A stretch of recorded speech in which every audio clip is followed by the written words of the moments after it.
Hello there, and welcome to one of the worst Dark Souls areas that has ever been designed.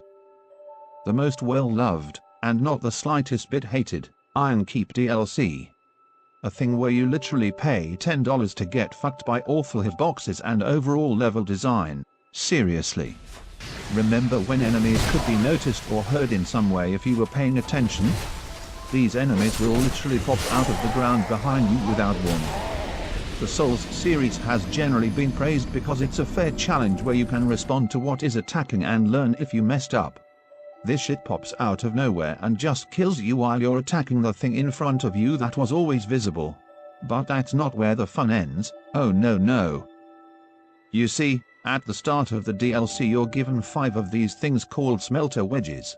Every now and again, you will find these vulnerable and defenseless ashen idols waiting to get a hot iron wedge stuck in them. These idols are all their own forms of special. You remember when I said they were defenseless 3 seconds ago? That was complete bullshit. They'll fuck you up real good. At the start you will probably think, wow, these aren't bad at all. Mostly because the first idol is completely autistic bait. It has the power of firestorms. Big whoop. This one has the power of giving you cancer. Or maybe AIDS is more suitable to you. Some of these act like necromancers to skeletons, reviving enemies constantly.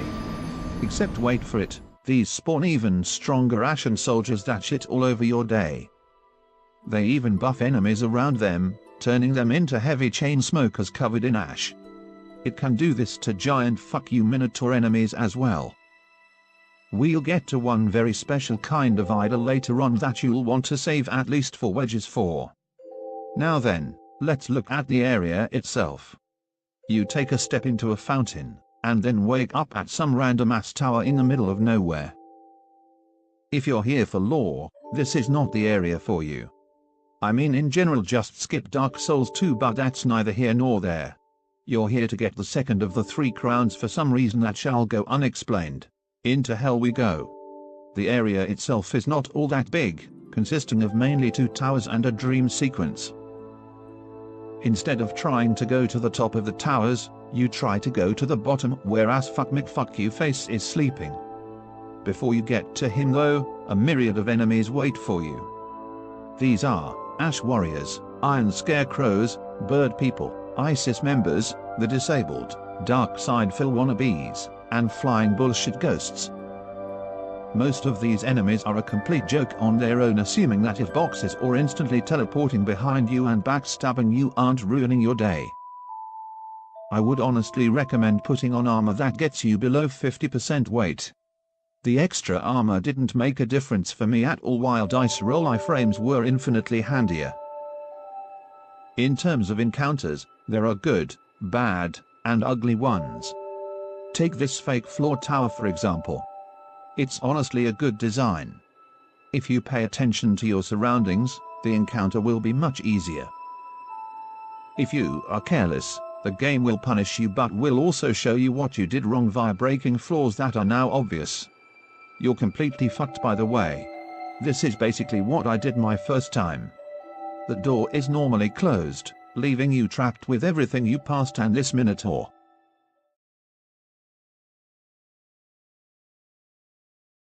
An example of bad, just one of them, is this set of 2 hallways leading to Smelter Demon 2.0.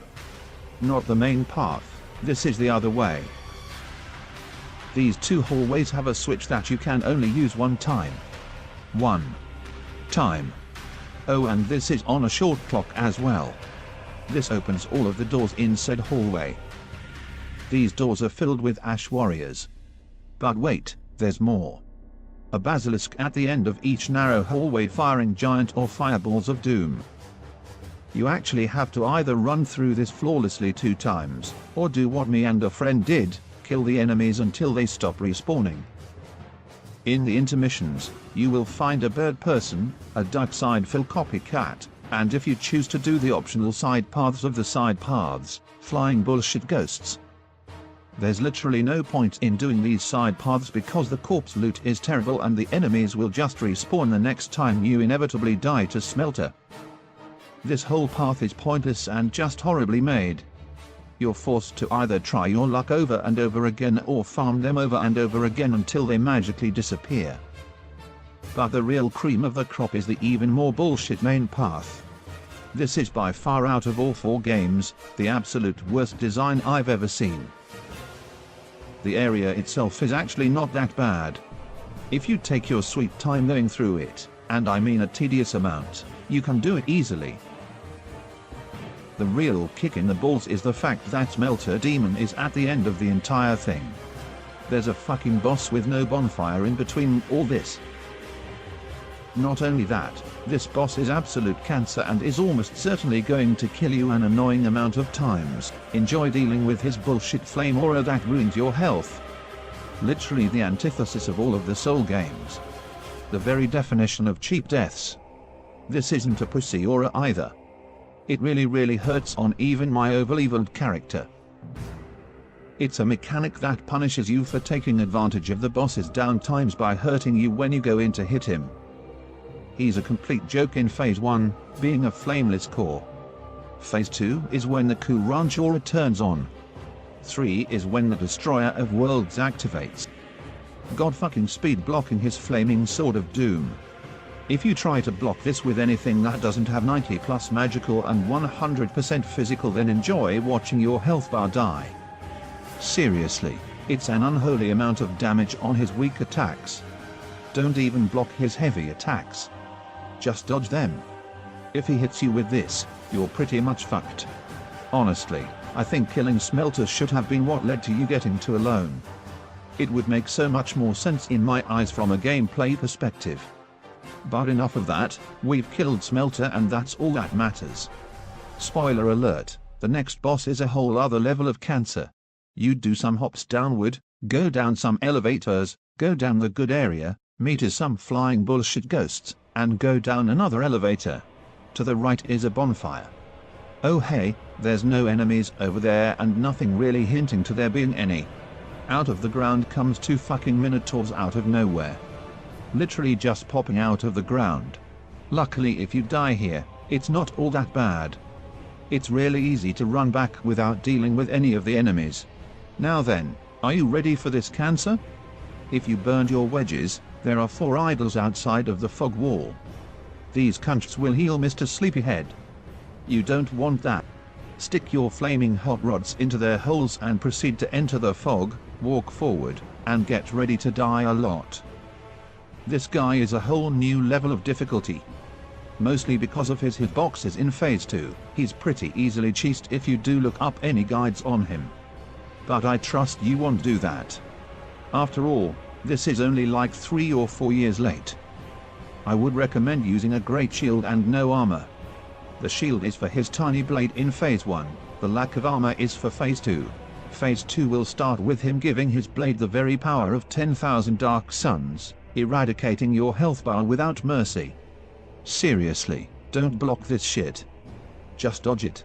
You cannot fully block his sword in this phase because it's a fucking triple split sword now. Infused with fire, dark, physical, and depression. This asshole has probably the weirdest hitboxes out of anything in Dark Souls 2 so far. His sword has a quote-unquote aura around it.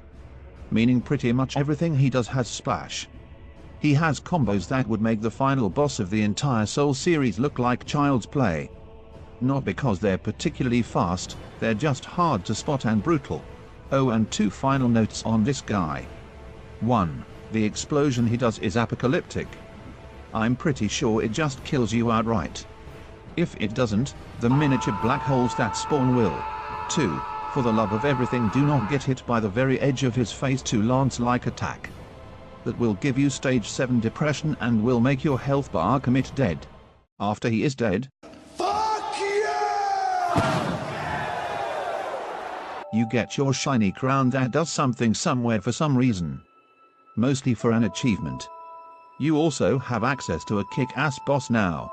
As you're on your way to him, you will meet another idol, a garbage invader that you'll shit all over, and 4 red phantoms that will shit all over you on the stairs. Run past them. Seriously, just don't even bother. They can backstab and everything. Past them is a bonfire. Don't do what I did and immediately touch the red armor that you can see at the start of the entire zone. Turn around. Go to bonfire. That armor is what takes you to Alone's memory. Yep, that's right, we're bringing that god-awful memory system back. This is a big area with lots of enemies and you're timed. It's a pretty generous amount of time though, so I'll give it a pass. Besides, Alone is so worth it.